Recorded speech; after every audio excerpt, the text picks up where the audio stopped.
I'm ready when you are. I'm ready. Did you do the? This is WGBB yet? There you go.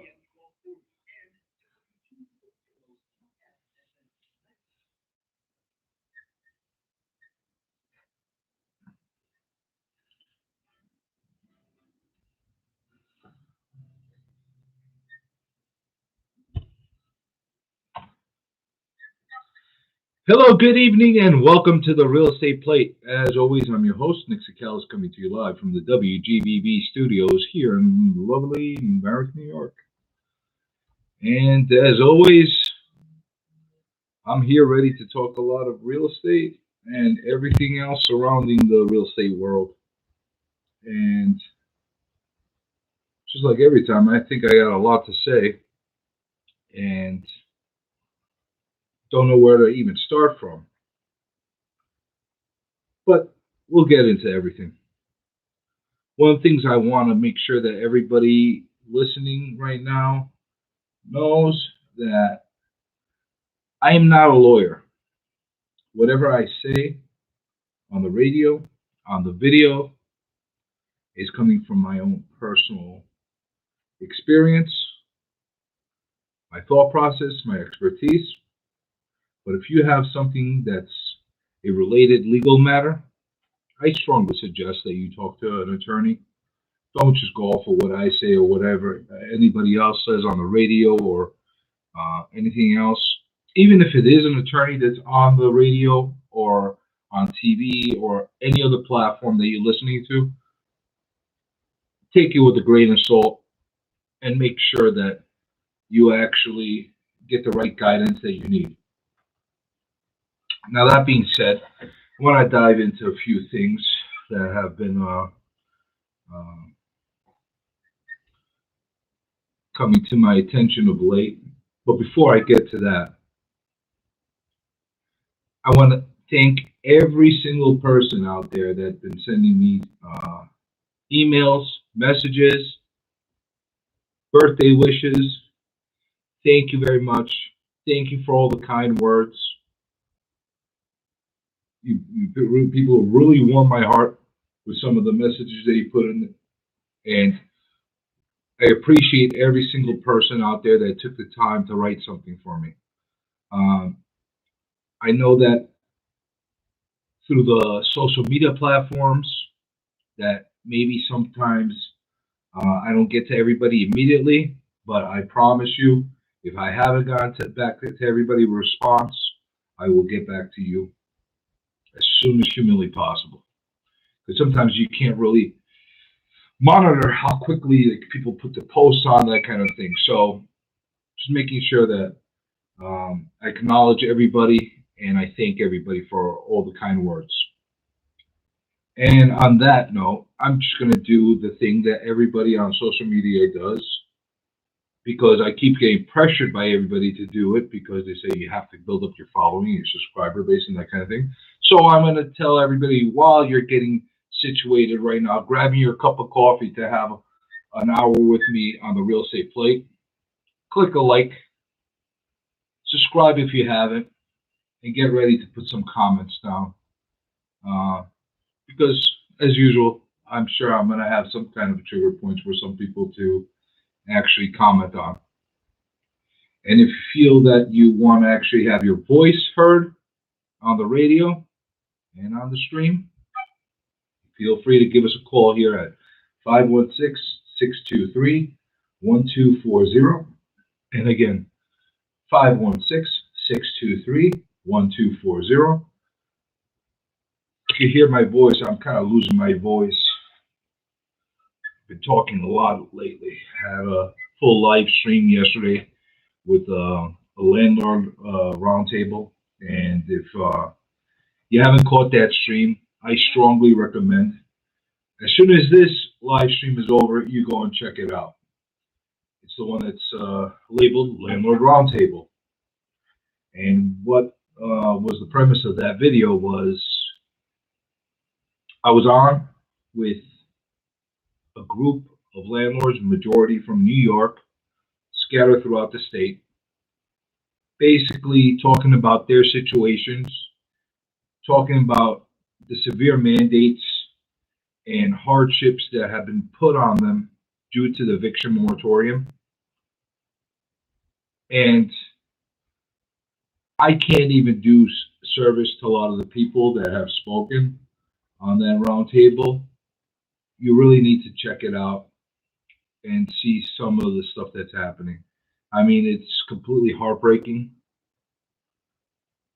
And regardless if you're a landlord, regardless if you're a tenant, regardless of whatever you are, if you have a heart, you'll be able to listen to some of these stories and understand where they're coming from. On that note, there were rallies again, protesting no rent. Shocker. Real shocker. People protesting. And they came out in droves. They absolutely came out in droves. They actually came organized. They had police escorts. They had everything coming with them. But they picked a really beautiful day to do it in. They didn't pick a blizzard to do it in. Sometimes it's timing. Sometimes some people have the fortune. And what is their thought process on what they want to do? They want to cancel rent. Can't wait for the day that somebody actually, that's a lawmaker, an official, that actually buys this insanity, drinks the Kool-Aid, and actually decides to cancel rent.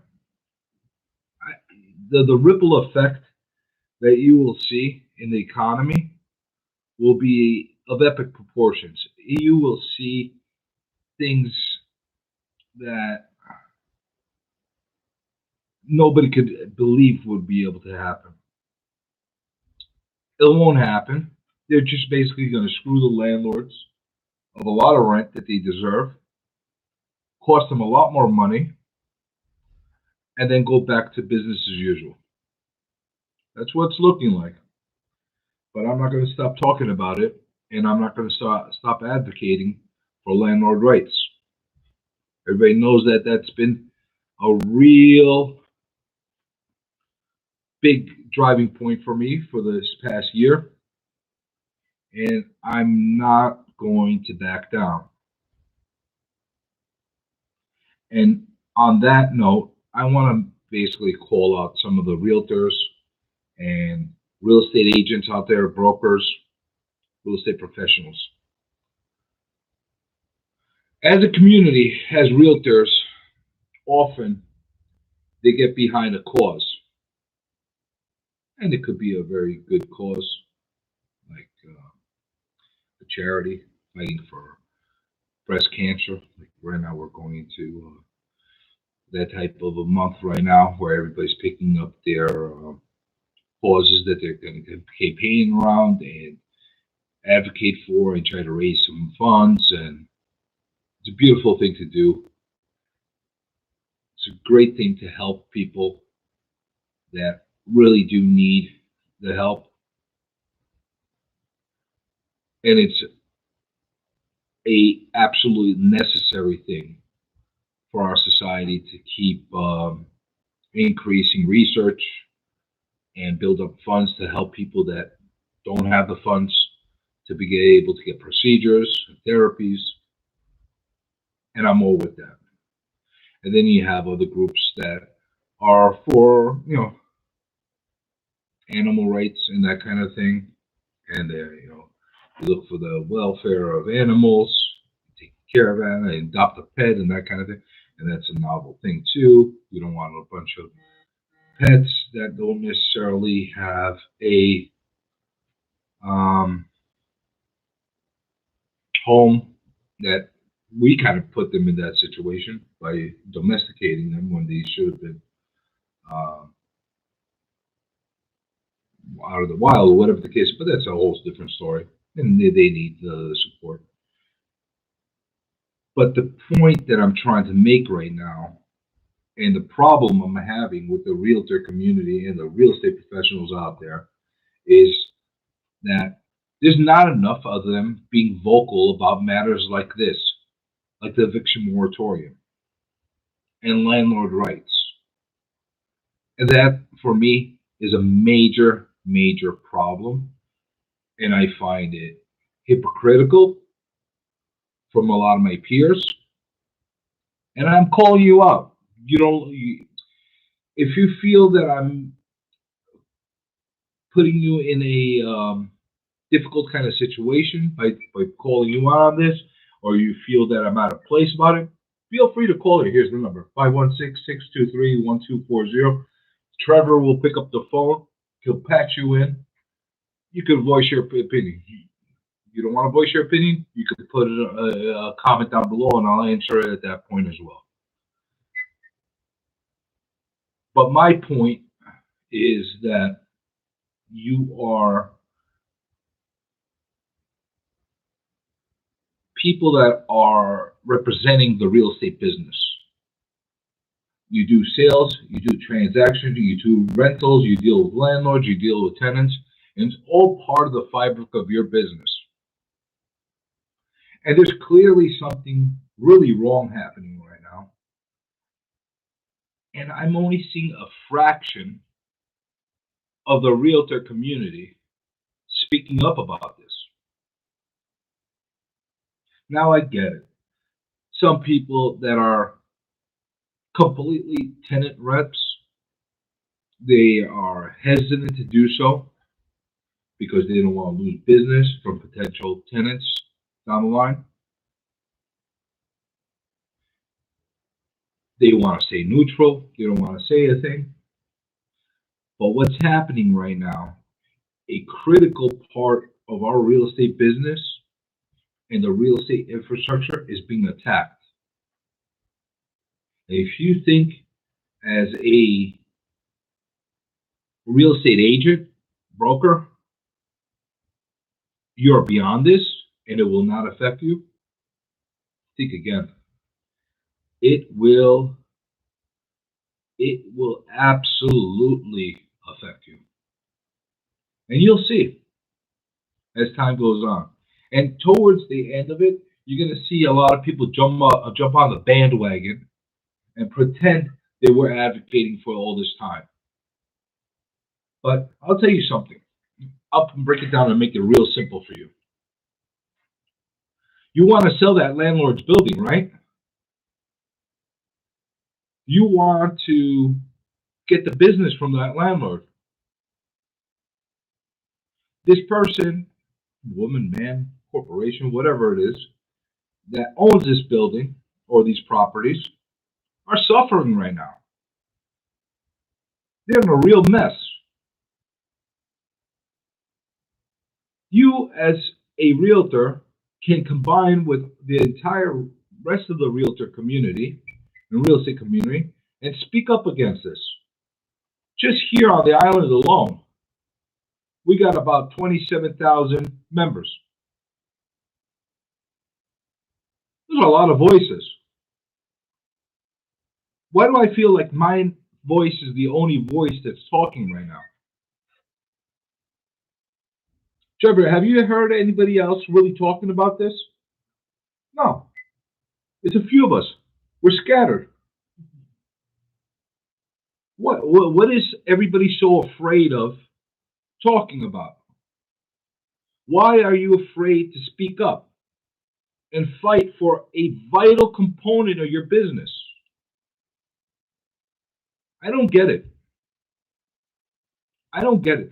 Instead of hiding in my corner and not talking about it, I'm speaking about it more and more. And you know what? I'm approaching landlords. I'm doing everything I can to help them, help guide them in every possible way. Again, I'm saying I'm not a lawyer, so I'm not giving you any legal advice, but I am helping you in every single possible way I can.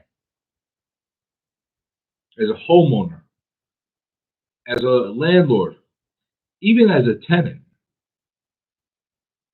I'm not going to sit and pick and choose and say, I'm helping this group and not this group. I'm helping everybody in the best way I possibly can. And as a realtor community, We have that responsibility to do that.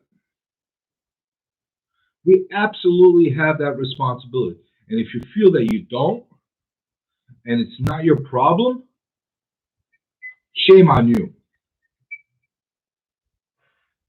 I'm going to say this again. Shame on you for not speaking up and helping your clients or customers. How do you expect to gain the respect from your clients when you're zipping up your mouth and you're not saying anything about it? It's a shame. It's a really shame, and shame on you. And the thing that triggered me the other day was I'm part of a lot of groups, whether it's on Facebook or it's on um, Reddit and Instagram and etc. LinkedIn. Um, Being part of the real estate community and being in this for a while, you get to be part of a lot of groups and participate in a lot of chats and blogs and etc. etc.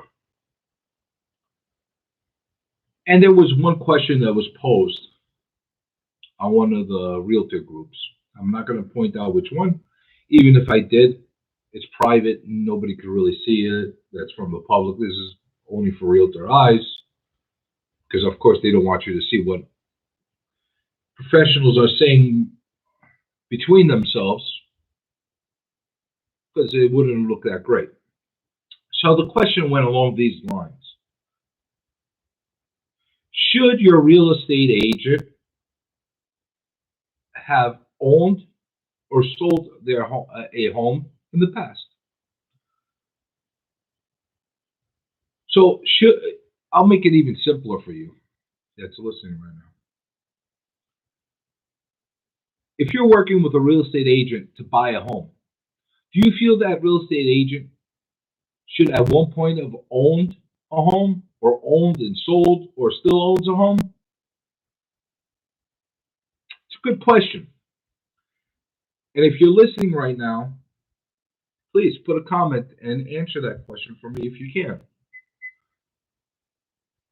in your own perspective. Now, I got all kinds of crazy responses that I was reading on that post. And by the way, I wasn't the one that put that post up. I posted stuff like that in the past and didn't really get much of a response because I really was. I've been curious about that for a while as far as what the real estate community believes. But this one got some attention. This one got some traction, and you had a lot of agents that were kind of combative about that question. So I answered that question and left a comment of my own by stating that in order to truly be able to understand your client and customer, you really should be in a position to have walked in his or her shoes at one point. So if you're basically saying to somebody how to buy a house, giving them, your expertise, you should really have had that experience yourself at some point or another. And that doesn't mean that you have to have owned a home or own a home. Uh, Absolutely. But it helps dramatically. It definitely helps dramatically. And then I elaborated on my comment by saying if you're helping people with investment property, you should absolutely have had some experience with that. And if you haven't been an investor or a landlord at some time, if you had some property management experience, that would help as well.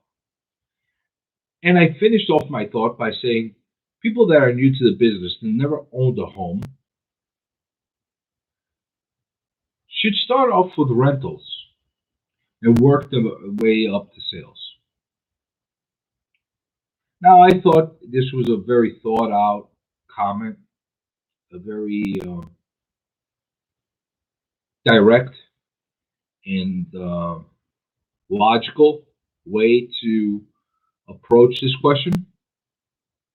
But apparently, a lot of my peers didn't like that.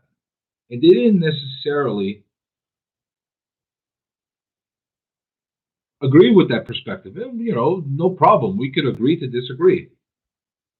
But some of the garbage I saw as far as responses on that answer is kind of ridiculous. And it's combative. And it almost feels the same way as a lot of other parts of our industry and a lot of the other components that make our business wrong. Okay. I've said this in the past. I really believe that the requirements to become a real estate agent and broker are very low. It's very easy in the big picture to get licensed. Here in New York, it's definitely very easy to get licensed. Um, all you have to have is a semi-functional brain that could comprehend reading and retain some things in your memory to be able to answer a bunch of questions and pass the test. Now, not everybody can do that, and I'm sorry to the people that have failed tests and had to take them again. And I don't mean this as a slight to you, and I'm not being offensive to you totally, because some people are just really bad test takers, but they're really great at other things. But if you're able to pass that test, you automatically get licensed, and then it ends. The truth be said, the real experience starts and the real education starts is once you actually get licensed and what you do with that license. Now, there's many people that never use that license in the proper way, and there's many people that take everything they learned from that test, throw it out the window, or let it go from one ear out the other once the test is over, and run all over the place like a cowboy or a cowgirl and just do whatever they feel like it. And a lot of times it becomes to the detriment of the client, of the customer, and it's a real problem. Now, I've said this in the past, and I think a solution that truly can help the whole situation is putting a apprenticeship in place, very similar to what appraisers have, where you have to have X amount of hours working as an apprentice under another licensed individual to give you a little bit of that experience and understanding of how the business is handled. That doesn't mean that you're going to get the right education, because some of the people that you'll be learning from are doing everything the wrong way. But in a perfect world, to work under somebody that's licensed and reputable and have X amount of years to be considered somebody to be a mentor. And after those years or time or hours or whatever is determined of working under somebody as a apprentice, then you can take your test and actually get licensed. Now, I'm sure that people that are part of our business right now are cringing at every single word that's coming out of my mouth right now. But it's the truth. It's the absolute truth. And I also don't believe that a one license should encompass all. Person that gets licensed for a regular type of real estate, and yes, the exam and the courses, they cover everything, but they don't cover everything in detail. I believe that the licenses should be fragmented and divided into different type of licensures, and somebody can be more than welcome to acquire more than one license. And the licenses should be split up in this way. You should have people that are licensed to be able to do residential, which also covers condo and co-op, even though it's a little bit different. that should cover it. Up to 2 to 4 family homes, and that should that should be a basic real estate license. We'll call that basic or tier one. Then somebody could get licensed in a investment type of licensure where they have a better understanding of investment property, commercial property, multifamily, and the like. Let's call that tier two or something along those lines. And then a final license that basically covers international and global real estate to give everybody a well-rounded way of being able to operate. Now, those tests should be exhaustive and difficult and actually require a little bit more than just brain power to be able to complete. Again, they should also cover a certain time of apprenticeship to get the expertise in. And then I can honestly say that people will be much more qualified to be able to help people with their financial decisions. Because don't get me wrong, and don't forget this, real estate purchases, whether it's a primary residence or a 10,000 unit type of transaction, are financial decisions. And the same way a stockbroker, financial advisor, has a fiduciary type of relationship and duty to their client, I believe that the real estate agents have that same kind of duty to their clients. Is my thought process a little bit illogical? Is it out of place? In my opinion, no. I think it's a very well thought out, and I could actually break it down even further, but we only have a 1 hour show, so I'm not going to break it down. I give everybody. You're laughing. I'm having mercy on you not to go over.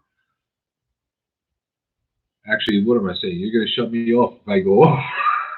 There's no mercy. You're the only one that can have mercy on me.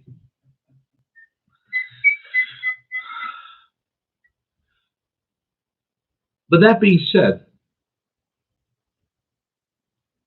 there should be a better system and a better type of way to keep people licensed.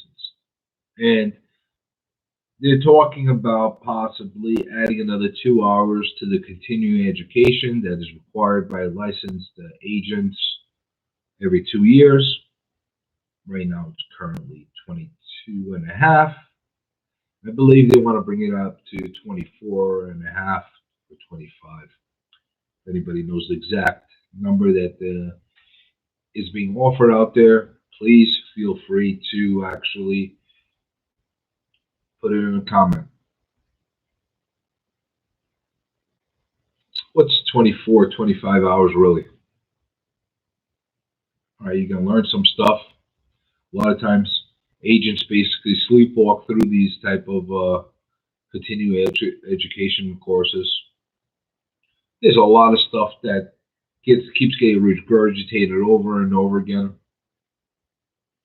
You have a lot of like fair housing stuff that's put in there, and you know what? You need to know that, and you need to understand that completely. But it's really the same stuff that's being taught over and over again. Now, is the thought process by the state to drill it in your mind over and over again and making sure that it's going to stay relevant to you? Maybe that helps. But I also think, in addition to this continuing education, there should be additional requirements and additional things that will help people understand of how to continue to operate. And it should be more relative things to the regions, and it should be more relative things to New York. And I'm only talking about New York right now because that's where I'm licensed, and I don't have a license at the moment in another state. I'm actually considering getting licensed somewhere else. I'm not going to say where at this moment because they got something going on behind the scenes, and it might work out, it might not work out. So I don't want to jinx myself. But once that happens, I will let everybody know. But we're looking at it from a point where it's just not enough right now. And when I say things should be more relative to the region, people should be updated on some of the news and the things happening in specific regions, the big stuff that's happening. And that should be incorporated into their education. Maybe I'm wrong. Maybe I'm right. God knows I've been wrong a lot of times. God knows I've been right a lot of times. I'm pretty confident I'm right in this matter. I also think that being able to sustain a license and keep a license here in New York as a real estate agent is way too cheap. Last time I checked, I think it's $50, $60 for to renew your license every 2 years. Sure, you got to pay E&O insurance if you're working for a company. But the truth be said, at the bare minimum, with maybe about 1,000, probably less a year, for somebody that wants to do the bare minimum as far as expenses, they could have a license in New York. And if they're not even incorporating a MLS fee and they're not part of the MLS, maybe even cheaper. Now, I'm going to get into the MLS in a second because we got to look something that we've been holding back on addressing for quite some time right now. But when we're looking at it from the point of view of the cost of staying licensed, it's really a joke. So what you're having is a lot of these hanger-ons, what do you want to call them, hobbyists, part-timers,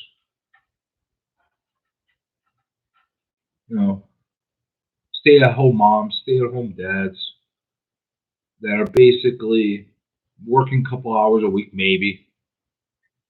And I'm not saying that some good, solid work can't be done in that format, but the majority of the people working that way, they're not cutting it, and they're doing a disservice to their clients. And because of the lack of expertise and the lack of them being on the field and interacting in real estate transactions or real estate kind of situations on a daily basis, hour upon the hour, they're not really that brushed up, and they're making mistakes. And what those mistakes end up doing are hurting their clients and actually hurting the bottom line in many ways and financially hurting their clients. And this needs to be addressed.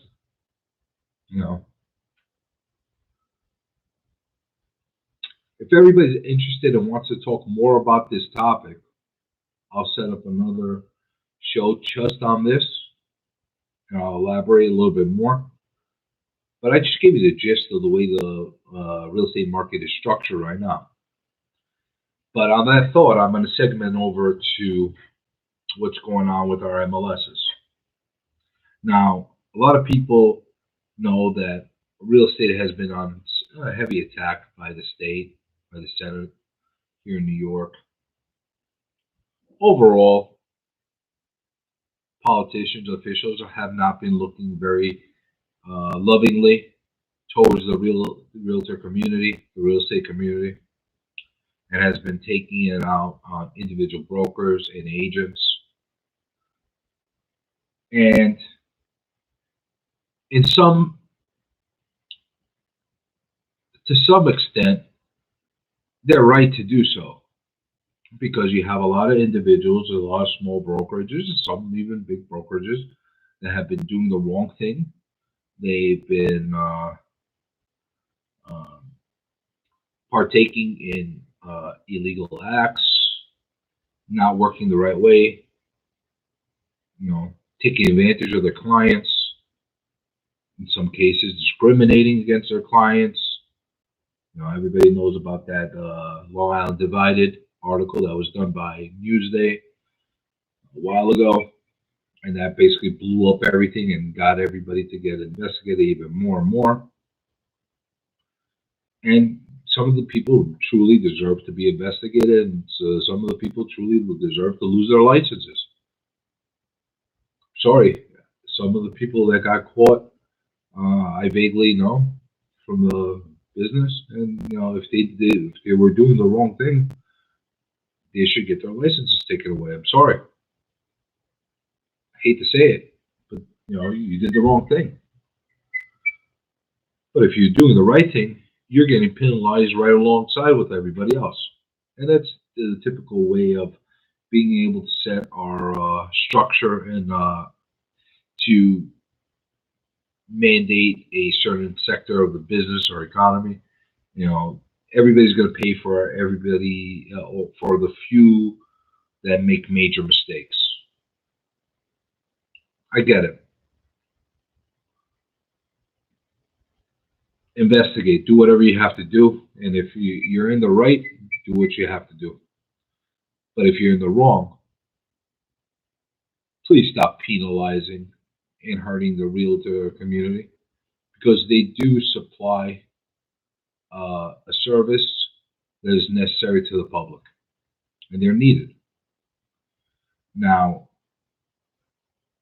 the thing that's getting overlooked right now, and the problem that I'm seeing is they're going after the individual brokerages and the individual agents right now in a lot of different sectors, but they're not really taking a really good look at what the realtor organization is doing and our MLS boards and groups are doing. And this is something that needs to be really looked into and really addressed. I'm not sure how they're going to go about doing this, but I'm a realtor and I'm part of my local groups, and that's not because I want to be, it's because I'm forced to be. I have no choice.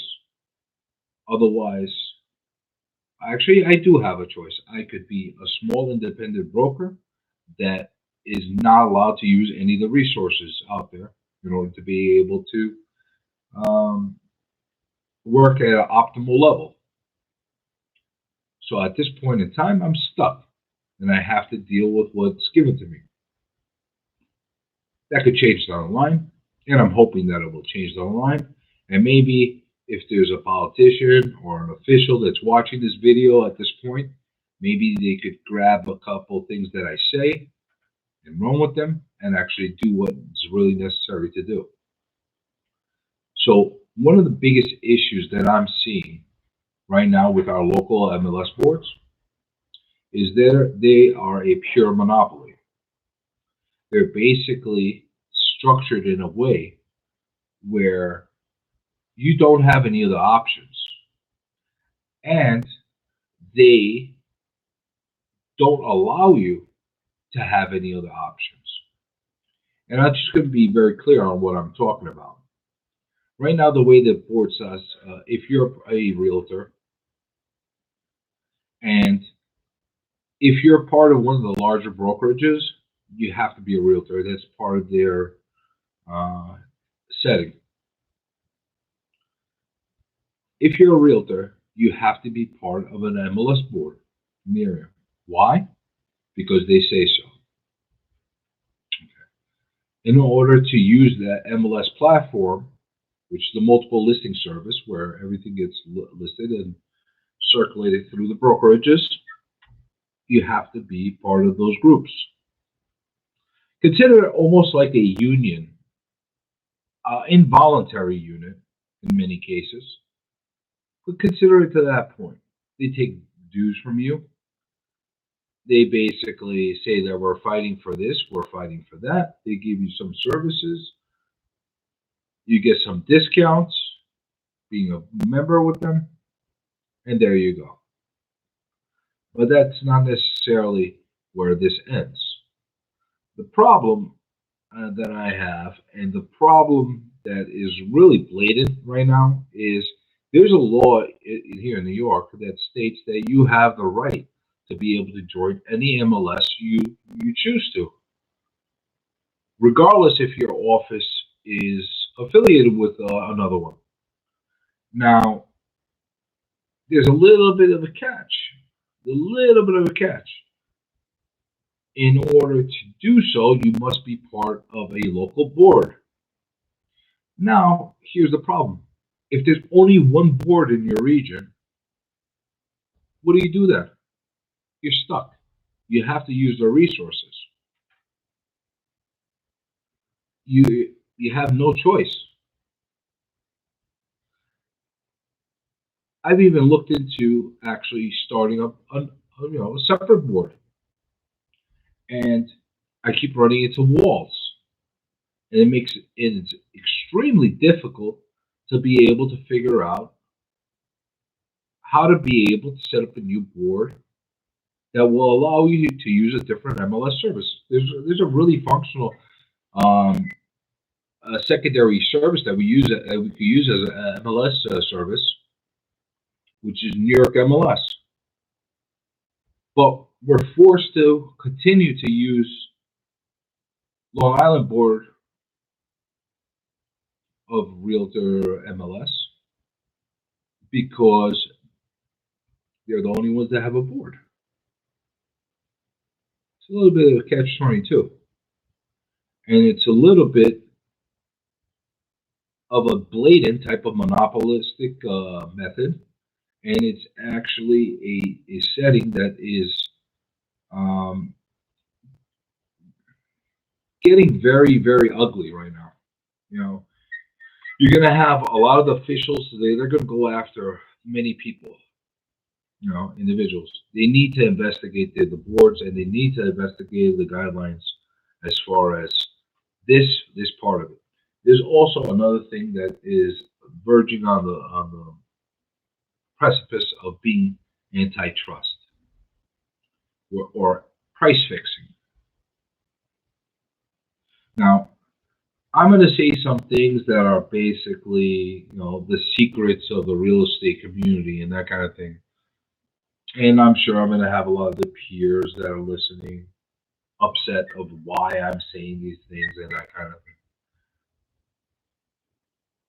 It's okay.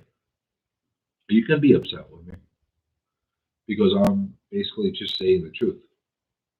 As far as I'm concerned, and as far as my understanding of the definition of price fixing is that a group or a specific sector gets together and fixes the prices on a certain product. Well, inadvertently, what is happening right now, our commission rates are being fixed. Whether anybody wants to admit to it or they don't want to admit to it, it is happening. And it's ending up costing the consumer more money, and it's also cannibalizing the business. There's a part of the industry that I don't agree with, but it's the way it is, and it's been accepted, and it makes no sense to me why it works this way. When somebody lists a property and they set the commission rate, they're already setting the commission rate for the buyer agent. In other words, let's say you have a standard rate. Your typical commission rates here in New York are, anywhere from, I'll say an average, because you got 4 to 6, sometimes 7%, for the whole listing commission. But let's say it's 5%. And again, I'm not disclosing what the rates are, what my rates are, and that kind of thing. But I'm just being realistic what the averages are. And let's say you have a 5% rate total on a place.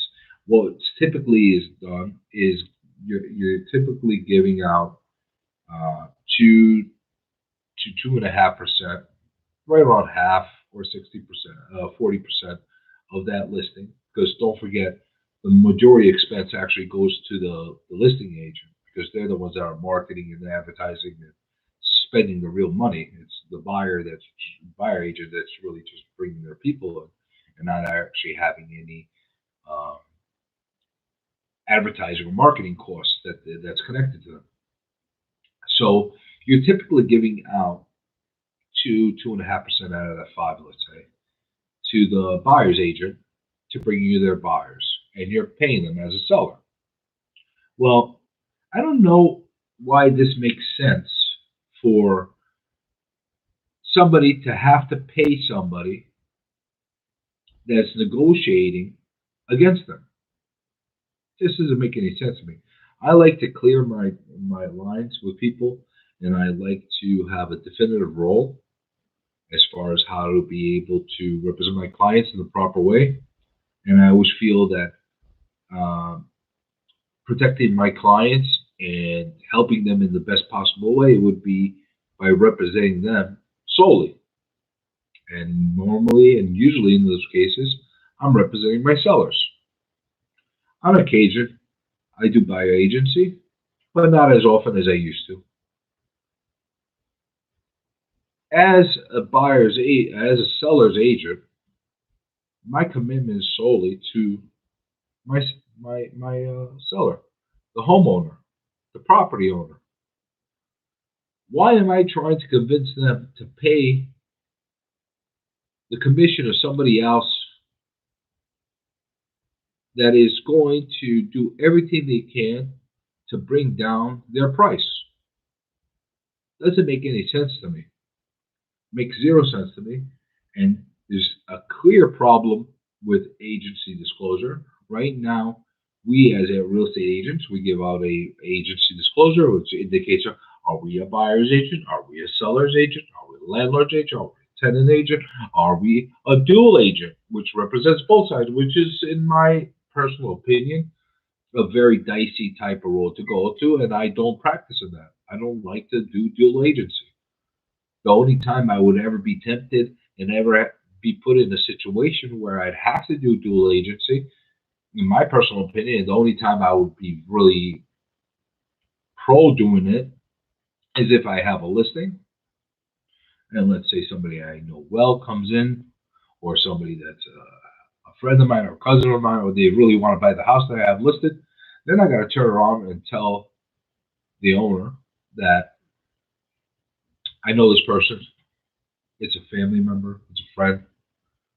I'm going to do the best that I can to be, you know, neutral in this situation. I'm going to do what I can to bring you both together and try to put something together. But I have to be in full disclosure, let you know that I know both parties, and I'm going to try to help both parties find a meeting of minds. In that case, I would have to take a dual agency kind of situation. It's the most uncomfortable kind of situation you could possibly put yourself as a real estate professional, but you do what you have to do at that point. It doesn't happen every day. But as a buyer's agent, if I was going in there straight as a buyer's agent, why would I sit there and try to negotiate hard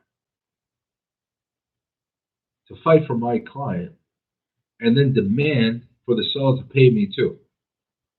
It makes no sense.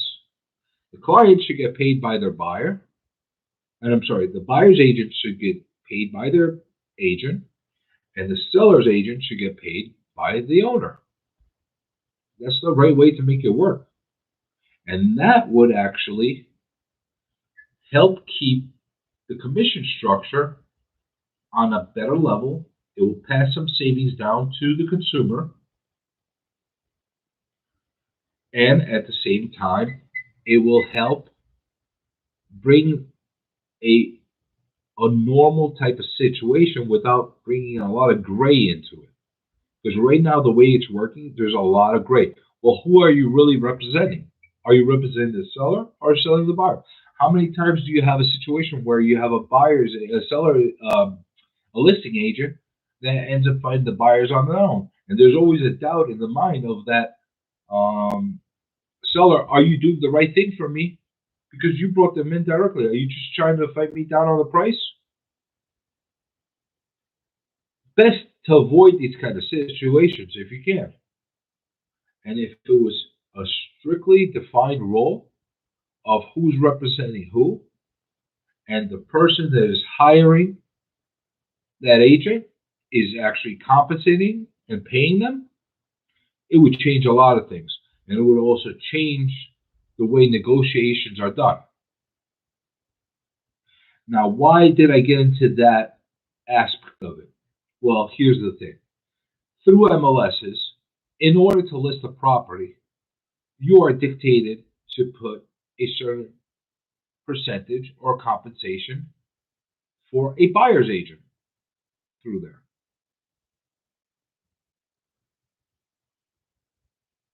They don't say how much you have to, because that would be blatant price fixing, and that would be absolutely over the top kind of price fixing.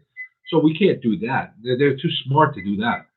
But they say you can put whatever you want as compensation for the buyer's agent.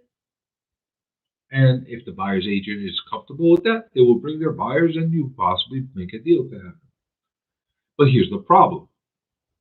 There's a certain percentage that is considered to be the norm for the company. You know, depending on the region, it could be 2%, it could be 3%, or it could be whatever the case is throughout the real estate industry of what you're offering out as a buyer agency compensation. So you're kind of locked in to have to give around that type of percentage out in order to, one, get the traction, get the people to come in, and at the same time, get yourself on MLS. Because if you don't offer that out, one, you're going to end up, if you don't offer anything out, you can't go on to MLS. These are their guidelines and these are their rules. But more importantly is, if you go under what the industry standard of what compensation is for a buyer's agency is, then what happens is nobody will come and show your place. And then what's the point of even putting it through MLS? Because I'll be quite honest with you, the value of MLS is not even close to what it used to be once upon a time. They've dropped the ball. They've completely let technology and the times pass them by. They allow third-party companies like Zillow, Trulia, realtor.com, etc. By the way, realtor.com is not owned by realtors. It's a separate agency that just happens to have the same name that was sold by realtors to them years ago. So if you're listening and you're part of the public, don't get fooled that realtor.com is a realtor branded product. It's not. It's a third-party site just like Zillow and all these other sites. So if you're looking at it from that aspect, what value has MLS brought over all these years? Their site is horrendous. It is horrendous compared to these third-party sites. We look like we're, some kind of backwater country compared to a lot of these other sites with the way our site shows. The functionality is not great. The other problem that's not great is the clear cooperation between brokers, because although they have rules and they have kind of settings in place, they kind of oversee some things and then they enforce other things, and it's just not an even keel type of approach. They have rules and regulations that go against New York State regulations, which I find to be quite problematic in itself. If New York State is saying a licensed agent can operate in a certain way, and then this group is telling you you can't operate in this same way, I find there to be some kind of problem with that. Again, these are my thoughts. Maybe I'm wrong. I strongly suggest that they should get investigated. I strongly suggest that this should get looked into. And since the officials and the politicians are on a real mission to go after the real estate industry and really go after it, they need to start on top. They need to investigate all the rules, guidelines, bylaws of realtors. And I'm not talking about the code of ethics. They have a great code of ethics. I'm talking about the guidelines that are pertinent to our multiple listing services and boards. Because you get a lot of things saying, you have our local boards that are pointing the finger to the realtors, saying that a lot of things is beyond their control, and they're saying that it's due to them. Or you get realtors saying that each individual group and region is responsible for their own boards, and they're passing the buck back and forth, back and forth. But at the end of the day, what it's doing, it's ending up costing the consumer a lot more. Yeah, by changing the system, is that going to cost me more money as a real estate agent? Maybe. Obviously, under the system, the way it is, I could make a lot more money. But at the same time, it's not clear. And I'd rather work in a clean type of environment, in a clear type of business, that everybody's roles are clearly defined and we're able to do what we need to do in a proper way without having to have any worry about people being confused and our roles to be clearly defined. I'm going to get more into this subject, and I'm going to bring out specific examples, and I'm going to bring out specific laws and guidelines and things that are enforced by our boards, and I'll show everybody exactly what I mean by everything I'm talking about right now. Now, I just gave a brief summary about what's going on, and if there's any official out there that would like to get a better understanding of what I'm talking about, I'm more than willing to help you out and help you understand what I'm talking about. If there is somebody, and I've said this again, and I still haven't been taken up on this offer, and the longer it goes, and the more weeks and days that pass by, and months that pass by that I'm not taking up, I'm getting more furious with our realtor boards and our MLS boards. I'm going to offer this one more time. If you're part of the boards or you're part of the representatives for our local MLS boards, our local realtor boards, or even our state or national ones, I'm giving you the opportunity to come on to the show and speak to me publicly about it, or write me about it and tell me about the issues that I'm having. Explain to me why you're conducting yourselves in the way you are.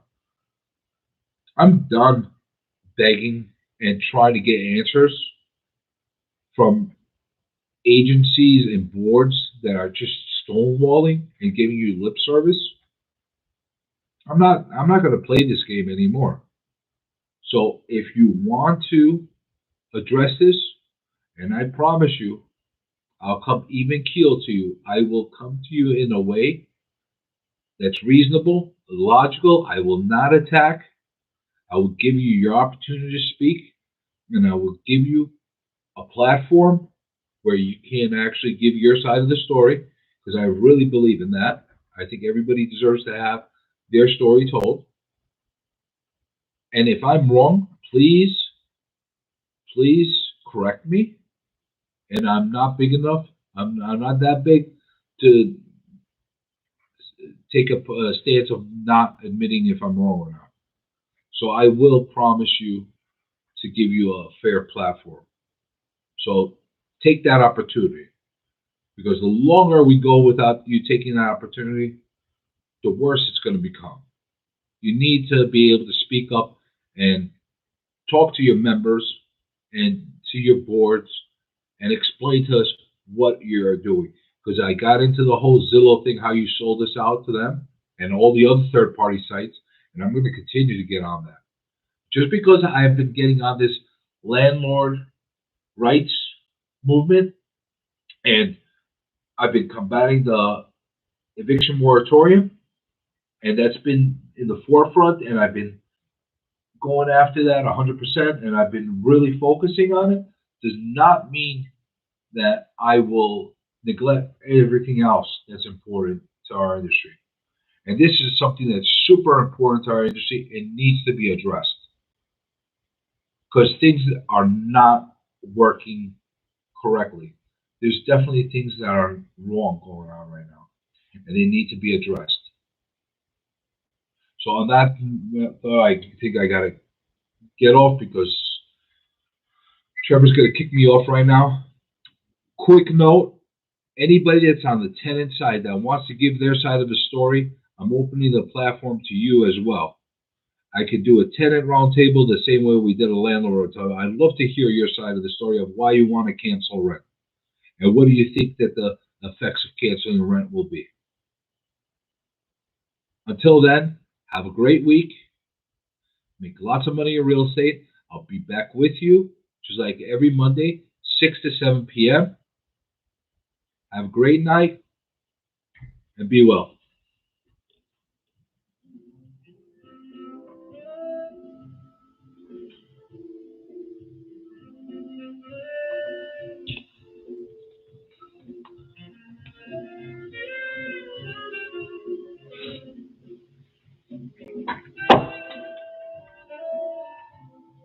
Did you know any of the stuff I was talking about?